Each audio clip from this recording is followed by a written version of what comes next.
नमस्कार, हमारी खास पेशकश में आपका स्वागत है। मैं हूं आपके साथ जीनत सिद्दीकी। अयोध्या का संकल्प पूरा, अब काशी की बारी। दशकों संघर्ष के बाद अयोध्या में राम मंदिर का निर्माण का काम शुरू हो चुका है। क्या काशी में भी उसी तरह स्वयंभू भगवान विश्वेश्वर का मंदिर फिर से बनेगा? क्या ज्ञानवापी मस्जिद का सच सामने आएगा? ये सवाल उठने लगे हैं क्योंकि हिंदू पक्ष मांग कर रहा है कि पुरातत्व विभाग अब मस्जिद के नीचे खुदाई कर जांच करे। उनका दावा है कि मंदिर के ऊपर मस्जिद बनाई गई थी। क्या ये दावा सच है? देखिए स्पेशल रिपोर्ट।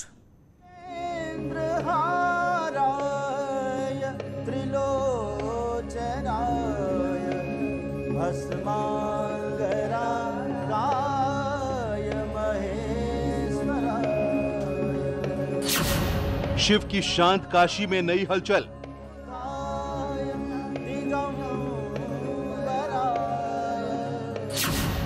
क्या अयोध्या के बाद काशी की बारी है? इतिहासकार ये भी बताते हैं कि विश्वनाथ मंदिर को तोड़ने के पीछे दो बड़ी वजह जो है सामने आती हैं। एक वजह ये थी कि जो मुगल शासक था दारा शिकोह, उसका काशी और काशी के साथ साथ सनातनी परंपरा में जो झुकाव था उससे भी औरंगज़ेब नाराज़ था। दूसरी ओर औरंगज़ेब खुद अपने भाई से प्रतिस्पर्धा रखता था सत्ता की, और दारा शिकोह का झुकाव काशी में मठों में आना और मठों और यहाँ पर सनातनी परंपरा में झुकाव से भी औरंगज़ेब को चिढ़ थी, इसलिए उसने मंदिर तोड़ा। आखिर काशी में ऐसा क्या हो रहा है कि माहौल बदल गया है, और यह बदलाव किस रूप में है? सरकार काशी विश्वनाथ कॉरिडोर के तहत वाराणसी के विकास की कहानी लिख रही है। शिव की नगरी को संवारा जा रहा है। गंगा के किनारे मंदिरों को भव्य रूप देने की कोशिश हो रही है ताकि दुनिया के लोग यहाँ आए तो इसे देखते रह जाएं। लेकिन इससे अलग काशी में एक अलग लड़ाई चल रही है। संतों और हिंदूवादी संगठनों का एक धड़ा जब विश्वनाथ मंदिर की बात करता है तो वो उसके आगे एक उदाहरण भी देता है। ये उदाहरण बताया जाता है कि कलकत्ता के एशियाटिक लाइब्रेरी में औरंगज़ेब के उस आदेश से जुड़ा हुआ है, जिसको हिंदूवादी संगठन और संत ये कह के बताते हैं कि उस आदेश में ये साफ तौर पर दर्ज है कि किस तरीके से औरंगज़ेब ने जो है मंदिर तोड़ने का आदेश दिया था, और उस आदेश को पूरा करने के बाद इसकी सूचना औरंगज़ेब को दी गई, और उस आदेश में ये सारी बातें जो हैं दर्ज हैं। तो क्या मंदिर को तोड़कर औरंगजेब ने ज्ञानवापी मस्जिद बनवाई थी? क्या जिस जगह ज्ञानवापी मस्जिद है उसके नीचे आज भी मंदिरों के अवशेष हैं? अंतिम समय में मुगल बादशाह औरंगजेब ने 1669 में इसको गिरवा दिया था, और इसके एक अंश पर एक विवादित ढांचा बना दिया था। हालांकि उसके नीचे स्वयंभू ज्योतिर्लिंग विश्वेश्वर अभी भी विराजमान है। आजादी के पहले से ही ये लड़ाई चल रही है, लेकिन अयोध्या में राम मंदिर पर फैसला आने के बाद ये लड़ाई तेज हो गई है। यही नहीं, दावा है कि काशी विश्वनाथ धाम कॉरिडोर के निर्माण के दौरान जब खुदाई हो रही थी तो मस्जिद के पास से मंदिर के अवशेष मिले। इस अवशेष के मिलने के बाद से ज्ञानवापी मस्जिद को लेकर कई सवाल खड़े होने लगे हैं। यहाँ के पंडित पुजारियों की मांग है कि मस्जिद के नीचे हाईटेक तकनीक से खुदाई की जाए और ये पता लगाया जाए क्या मंदिर के ऊपर मस्जिद है। वादी पक्ष के तरफ से प्रार्थना पत्र दिया गया है कि इसकी राडार तकनीक से पुरातात्विक सर्वेक्षण पुरातत्व विभाग भारत सरकार और उत्तर प्रदेश सरकार के द्वारा कराई जाए, और इसकी खुदाई करा करके ये पुरातात्विक साक्ष्य यहाँ के जो है वो निकाल करके और उस पर रिपोर्ट अपनी दी जाए कि जैसा हिंदू कह रहे हैं कि यहाँ पहले से मंदिर था या नहीं था, इसके बारे में अपनी वो पुरातात्विक आख्या दे दें ताकि न्यायालय में वह साक्ष्य बन सके और साक्ष्य के आधार पर इस मुकदमे का अंतिम निस्तारण हो जाए। जिस तरह से राम मंदिर के लिए दशकों तक कोर्ट में लड़ाइयां लड़ी गई, वैसे ही काशी में ज्ञानवापी मस्जिद का भविष्य भी कोर्ट में है। हिंदू पक्ष की मांग है कि विवादित क्षेत्र स्वयंभू विश्वेश्वर का ही अंश है, इसीलिए ये इलाका हिंदुओं को सौंप दिया जाए। मुस्लिम पक्ष ने लिखित में कोर्ट से कहा है कि विवादित मस्जिद अहले सुन्नत से वहां पर कायम है। दावा है कि जब से कुरान है तब से मस्जिद है, जो ऐतिहासिक प्रमाणों के विपरीत है। आखिर कौन सही बोल रहा है, किसका दावा सही है? बेहद ही गंभीर सवाल है ये।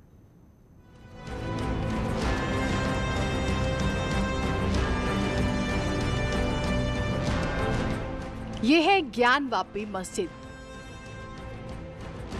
काशी विश्वनाथ मंदिर से सटी ज्ञानवापी मस्जिद का क्या होगा, अब कोर्ट तय करेगा। चुनौती दी गई है कि उपासना स्थल अधिनियम के मुताबिक जहां मंदिर है वहां मंदिर रहेगा, जहां मस्जिद है वो मस्जिद रहेगी।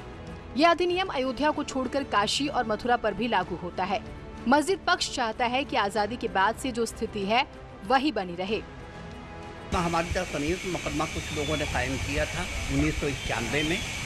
1937 में जो मुकदमा हुआ था उसका फैसला हमारे पक्ष में हुआ था 1937 में। ये 1991 में कायम हुआ, लेकिन उसी वक्त प्लेस ऑफ वर्शिप एक्ट आ गया अयोध्या मसले के बाद से, तो उसकी वजह से कहीं भी मुकदमा नहीं चलना चाहिए। सारी मंदिर मस्जिद सबका यथास्थिति बरकरार रहने से जो 15 अगस्त 1947 की पोजीशन थी, उसी के तहत हम लोग इसकी पैरवी कर रहे हैं कि ये मुकदमा नहीं चलना चाहिए। लेकिन फास्ट ट्रैक कोर्ट ने मस्जिद पक्ष की चुनौती को खारिज कर दिया। यही नहीं, मस्जिद इंतजामिया कमेटी ने भी ये मांग की थी कि इस मामले को वक्फ ट्रिब्यूनल में भेजा जाए, लेकिन फास्ट ट्रैक कोर्ट ने मांग खारिज कर दी। हम लोगों ने कहा इसका आपका क्षेत्राधिकार नहीं है, क्योंकि ये वक्फ ट्रिब्यूनल का केस है और वक्फ ट्रिब्यूनल में जाना चाहिए, लेकिन उसको भी नहीं माना। तो उसके खिलाफ हम लोग रिवीजन में गए हैं और मूल जो केस है उसमें 31 अक्टूबर तक के स्टे ऑर्डर है हाई कोर्ट से। एक तरफ कोर्ट की कार्रवाई चल रही है तो दूसरी ओर अयोध्या तो झांकी है। काशी मथुरा बाकी है जैसे नारे उछाले जाने लगे हैं, और ये नारे तब और तेज हो गए जब मस्जिद के पास से मंदिर के अवशेष मिले। विश्वनाथ मंदिर को जाने के लिए एक गेट नंबर 4 भी है, जहां से भी श्रद्धालु जाते हैं, और यहां पर हमेशा फोर्स तैनात रहती है। यूपी पुलिस के साथ साथ यहां पर पीएसी और सीआरपीएफ के जवान तैनात रहते हैं। और अभी भी यहाँ पर विश्वनाथ कॉरिडोर का काम चल रहा है, जो कि प्रधानमंत्री नरेंद्र मोदी का ड्रीम प्रोजेक्ट है। ये जो पीछे वाला इलाका है, आप देख सकते हैं, ये खुदाई में बहुत सारे जब ज़मीन खरीदने के बाद जब विश्वनाथ धाम का निर्माण चल रहा था, तो ये बहुत सारे छोटे छोटे मंदिर मिले हैं जिन्हें संग्रहित किया गया है। और अब इन मंदिरों का भी जो भारत सरकार की तरफ से टीम आई है, वो कार्बन डेटिंग के हिसाब से इन मंदिरों का पता लगा रही है कि कब के ये मंदिर हैं, कितने पुराने हैं। तो ये सब मंदिरों के लिए भी जो है पुरातत्व विभाग की ओर से टीम लगाई जा रही है। काशी विश्वनाथ मंदिर और ज्ञानवापी मस्जिद से जुड़ा विवाद सदियों पुराना है। औरंगजेब से पहले भी काशी विश्वनाथ मंदिर कई बार टूटा और कई बार बनाया गया, लेकिन साल 1669 में औरंगजेब ने इसे तोड़कर वहां ज्ञानवापी मस्जिद बनवा दी। उसके बाद से मंदिर को फिर से बनाने के कई प्रयास किए गए। आखिरकार साल 1780 में अहिल्याबाई होलकर ने मस्जिद के पास एक मंदिर का निर्माण करवाया, और यही आज काशी विश्वनाथ मंदिर कहलाता है। आप देख सकते हैं कि ये मस्जिद बिल्कुल काशी विश्वनाथ मंदिर के पास बनी है। उस मंदिर के तोड़ने की जो कॉपी है वो जा करके करीब 1835 में हम देखते हैं कि यहाँ पर बनारस में एक टकसाल का जो मुखिया था, उसका नाम था जेम्स प्रिंसेप।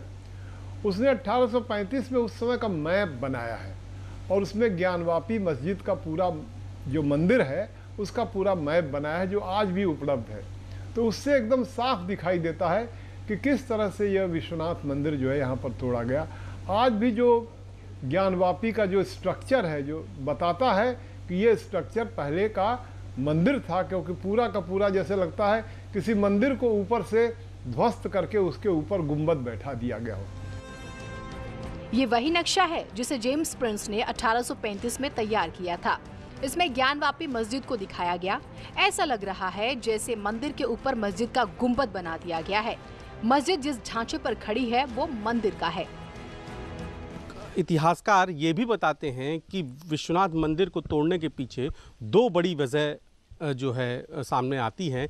एक वजह ये थी कि जो मुगल शासक था दारा शिकोह, उसका काशी और काशी के साथ साथ सनातनी परंपरा में जो झुकाव था, उससे भी औरंगज़ेब नाराज़ था। दूसरी ओर औरंगज़ेब खुद अपने भाई से प्रतिस्पर्धा रखता था सत्ता की, और दारा शिकोह का झुकाव काशी में मठों में आना और मठों और यहाँ पर सनातनी परंपरा में झुकाव से भी औरंगज़ेब को चिढ़ थी, इसलिए उसने मंदिर तोड़ा। साल 1991 में मंदिर पर मस्जिद होने का आरोप लगाते हुए काशी के 3 लोगों ने मुकदमा दाखिल किया। इस मुकदमे के चौथे वादी स्वयंभू भगवान विश्वेश्वर हैं, जिनकी ओर से एडवोकेट विजय शंकर रस्तोगी पैरवी करते हैं। डिस्प्यूट यह शुरू से चला आया है कि काशी में ऐतिहासिक स्थल जो है पुरातात्विक दृष्टि से और धार्मिक दृष्टि से महत्वपूर्ण काशी में जिसके नाम से काशी जानी जाती है स्वयंभू ज्योतिर्लिंग विश्वेश्वर का मंदिर रहा है। और मुग़लों के समय में धार्मिक विद्वेष के कारण अनेक मुसलमान और मुग़ल बादशाहों ने इसे समय समय पर गिराया था। विजय शंकर रस्तोगी की मांग है कि विवादित क्षेत्र स्वयंभू विश्वेश्वर का ही अंश है, लिहाजा इसे हिंदुओं को सौंप दिया जाए। फिलहाल ये पूरा मामला पुरातात्विक सर्वेक्षण की मांग पर आकर सिमट गया। बाकी साधु संत भी उनकी मांग के साथ हैं ताकि अयोध्या की तरह यहाँ भी पुरातात्विक सर्वेक्षण की रिपोर्ट पर सही फैसला हो। पूरा नस्तुनाबूत नहीं किया, उस केवल ऊपर के मंदिर के गुम्बद को तोड़ करके मस्जिद का आकार बना दिया। आज भी आप चल करके देख सकते हैं। अब तो माननीय प्रधानमंत्री की प्रेरणा से आसपास जगह हो गई, सब लोग आगे देख रहे हैं। आप देखिए कि दीवार कैसी है, आप दीवारों पर नक्काशी देखिए। और इतना ही नहीं, दीवार के पीछे जो मंदिर है देवी का मंदिर, जहाँ श्रृंगार गौरी देवी मंदिर है, जहाँ साल में दर्शन आज भी लोग करते हैं। आपको इससे बड़ा प्रमाण चाहिए तो नंदी का मुख देखिए। आप किसी भी विश्वनाथ, किसी भी शंकर जी के महादेव के मंदिर के बाहर जाइए तो नंदी का मुख शिव जी की तरफ होता है, लेकिन विश्वनाथ मंदिर के पास जो बड़ा नंदी है उसका मुख किधर है? उस मस्जिद की तरफ। आशुतोषानंद गिरी जिस नदी की बात कर रहे हैं उसकी तस्वीरें आप देख रहे हैं। इस नदी का मुख स्वयंभू भगवान विश्वेश्वर की ओर था, लेकिन औरंगजेब ने वहां पर मस्जिद बनवा दी, जिसे ज्ञानवापी के नाम से जानते हैं। हिंदू इसे प्रमाण के तौर पर मानते हैं। फिलहाल अभी भी सुनवाई जारी है और ये मंदिर के जो पीछे वाला हिस्सा है इसी को लेकर हमेशा जो संत हैं वो ये कहते हैं कि जो मंदिर का पीछे का हिस्सा है वो मंदिर नुमा है। जैसे कि आप पीछे तस्वीरों में देख भी रहे हैं कि जो नागर शैली के मंदिर होते हैं उनकी शैली है पीछे वाली दीवार पे। तो इसको लेकर भी जो संत हैं और जो हिंदू संगठन है वो बार बार अपनी बात रखते हैं और अपने दावे को मजबूत कहते हैं। तो फिलहाल यहाँ पर सुरक्षा हमेशा 24 घंटे तैनात रहती है और गेट नंबर 4 से यहाँ पर दर्शन भी होते हैं। कैमरा पर्सन पंकज सिन्हा के साथ उपेंद्र द्विवेदी, न्यूज़ 18 वाराणसी। मामला कोर्ट में है, बहुत सारे सवाल हैं, क्या कुछ होगा आपको जानकारी देंगे। एक छोटे से ब्रेक के लिए रुक रहा हूं, ब्रेक के बाद देखिए गंगाजल में कैसे जलेगा कोरोना।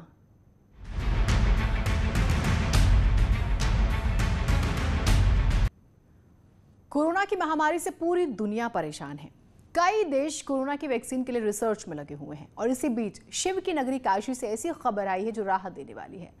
BHU मेडिकल साइंस के डॉक्टर्स ने दावा किया है कि रोज गंगा स्नान से कोरोना की बीमारी नहीं होती है।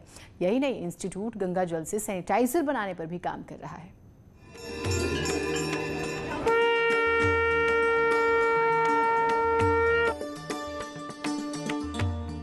हिमालय के गौमुख से निकलने वाली मां गंगा के जल में बीमारी को दूर करने की अचूक शक्ति है। काशी हिंदू विश्वविद्यालय के वैज्ञानिकों के साथ साथ गंगा महासभा के संतों ने भी दावा किया है कि मां गंगा के जल में कई ऐसे वायरस हैं जो किसी भी घातक वायरस को खत्म करने में सक्षम हैं।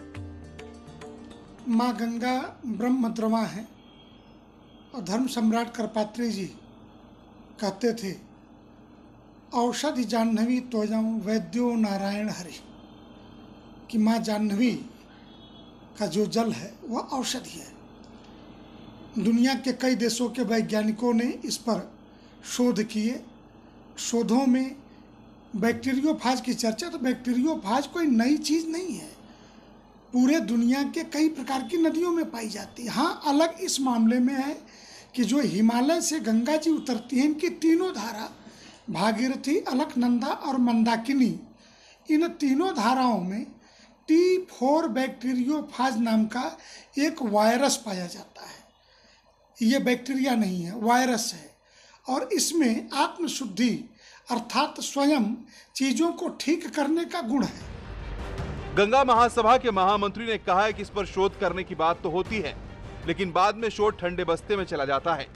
इससे पहले भी कई बार गंगा जल के औषधीय गुणों पर शोध की चर्चा हुई थी, लेकिन कुछ दिन चर्चा करने के बाद रिसर्च बंद कर दी जाती है।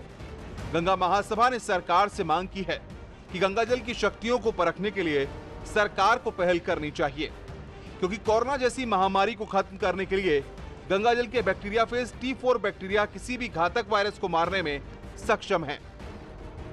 वास्तव में भारत के अंदर R&D अर्थात शोध और उसका विकास बहुत कम हुआ है। भारत सरकार को इस दिशा में सोचना चाहिए, ये अच्छी बात है। खैर, आरोप प्रत्यारोप और मांग का यह सिलसिला तो चलता रहेगा, लेकिन मां गंगा के पावन जल में कुछ तो शक्ति है जो सदियों स्नान की परंपरा चली आ रही है। अब BHU के वैज्ञानिकों के ऊपर है कि इस रिसर्च को कितना आगे ले जाते हैं। वाराणसी से न्यूज़ 18 के लिए रवि पांडे की रिपोर्ट। और इसी के साथ हमारी इस खास पेशकश में इतना ही। एक छोटा सा ब्रेक ले रहे हैं, ब्रेक के बाद खबर दमदार देखिएगा अनुपम मिश्रा के साथ।